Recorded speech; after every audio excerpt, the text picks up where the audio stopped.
சுவாமியே சரணமையப்பா, சுவாமியே சரணமையப்பா. ஓம் திகம்பராய வித்மகே தீர்காஸ்நாய தீமகே தன்னோ பைரவ பிரச்சோதயார். இன்று நாம் காண உள்ளது பைரவருக்கு உகந்த நாளான அஷ்டமி திதி, ஐப்பசி மாதத்திலே வருகின்ற கால பைரவாஷ்டமி.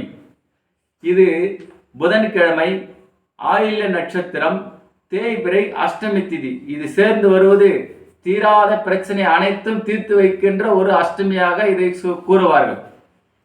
ஏனென்றால் பொதுவாக புதன்கிழமையிலேயே அஷ்டமி வருது சிறப்பு.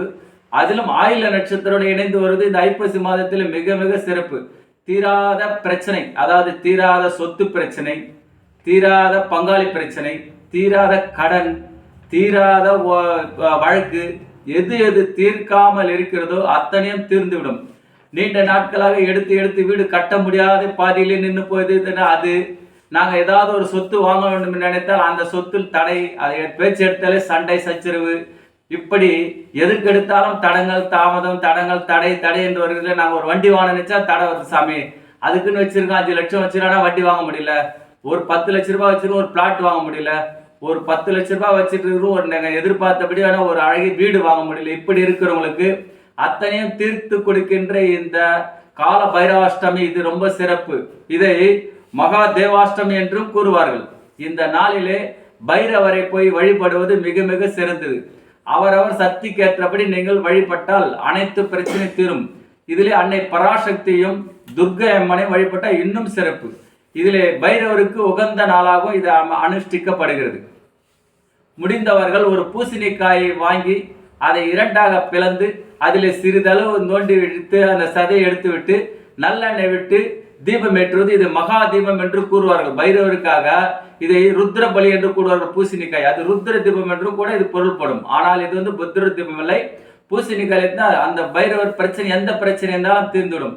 அது மட்டுமல்ல, உடலிலே உள்ள நரம்பு தளர்ச்சி, தீராத கண் திருஷ்டி, பொறாமை, செய்வினை கோளாறு, ஏதோ செய்துட்டாங்க எங்களுக்கு பில்லி சூழ்யம் என்ற இதுக்கெல்லாத்துக்கும் இந்த நாள் உகந்த நாள், அத்தனையும் தீர்த்து வைக்கின்ற நாள்.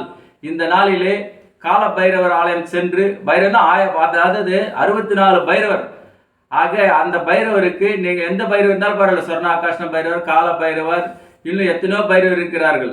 அதே மாதிரி நீங்கள் அந்த பைரவர் ஆலயம் சென்று பூசணிக்காய் பிளந்து அதில் நல்லெண்ணெய் விட்டு தீபம் ஏற்றினால் தீராத பிரச்சனை, இப்ப சொன்னீங்களா ஏதோ பில்லி சூன்யம் செய்வினை திருஷ்டி ஓம்பல் இப்படி அனைத்தும் தீரும். அதே போல் கடன் தீரும், நோய் தீரும், பிரச்சனை தீரும், எதிரிகள் அழிந்தே போய் விடுவார்கள். இதை செய்து பாருங்கள். இது ஒன்று.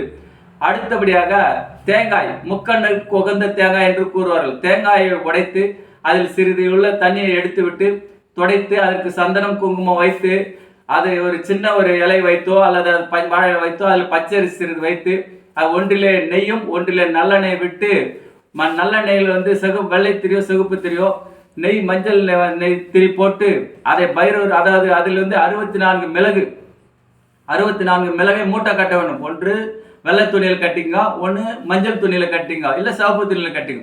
சிகப்பு துணி வெள்ளை துணி கட்டுவது நல்லெண்ணெய், நெய் விட்டுறது மஞ்சள் துணி போட்டு பைரவர் முன்பை ஏற்றி பைரவர்கிட்ட நீங்கள் என்ன பிரச்சனை, துஷ்ட சக்தி தீர வேண்டுமா, நோய் தீர வேண்டுமா, நிம்மதி கிடைக்கும்னா, வீட்டில் செய்வினை உள்ளதுன்னு அது தீர வேண்டுமா, கடன் தீர வேண்டுமா, வீடு வாங்கணும்னு சொல்லி ஏற்றி வழிபடுவாள். இது ஒன்று. அடுத்தபடியாக முடியாதவர்கள் 19 மிளகு ஒரு துணியில மூட்டை கட்டி மண் சட்டி என்று சொல்லுவாங்க, அகல் 2 அகல் வைத்து ஒன்றில் நல்லெண்ணெய் ஒன்றில் நெய் விட்டு பைரவர் முன்பாக ஏற்றி, ஓம் பைரவ பகவானே எங்கள் பிரச்சனை தீர வேண்டும், வழக்குகள் வெற்றி பெற வேண்டும், பிரிந்த குடும்பம் ஒன்று சேர வேண்டும், சாபங்கள் தீர வேண்டும், நோய் நொடிகள் அகல வேண்டும், துஷ்ட சக்தி செய்வினை அகல வேண்டும், கடன் தீர வேண்டும், வீடு வாங்க வேண்டும், கார் வாங்க வேண்டும். அடிக்கடி விபத்து நடந்து போறாங்க, அங்கே போய் இடிச்சுப்பாங்க, இவங்களே போய் இடிச்சுப்பாங்க, இவங்களே போய் விழுந்துருவாங்க. அதெல்லாம் இல்லாமல் இருக்கிறதுக்கு இந்த மகா பைரவாஷ்டமி சொல்லுவாங்க. இது வந்து கால பைரவாஷ்டமி என்று கூறுவார்கள். இது வந்து புதன்கிழமையும் தேய்பிரையில் ஆயில்ய நட்சத்திரம் வருவது மிக சிறப்பு.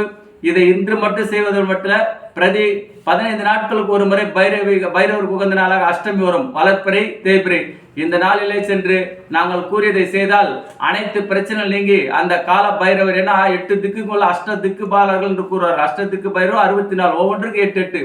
இதைத்தான் 64 பைரவர் என்று கூறுவார்கள். இதை செய்தால் எதிரி அழிந்தே போய்விடுவார்கள். துஷ்ட சக்தி செய்வினை எல்லாம் ஓடோடி விடும், நிம்மதி ஏற்படும். உடம்புல நரம்பு தளர்ச்சியெல்லாம் கூட சரியான, ஏன்னா புதன் நட்சத்திரம் புதன்கிழமை இது ஆயில்ய நட்சத்திரத்தில் வருகின்ற தேய்பிரை அஷ்டமி.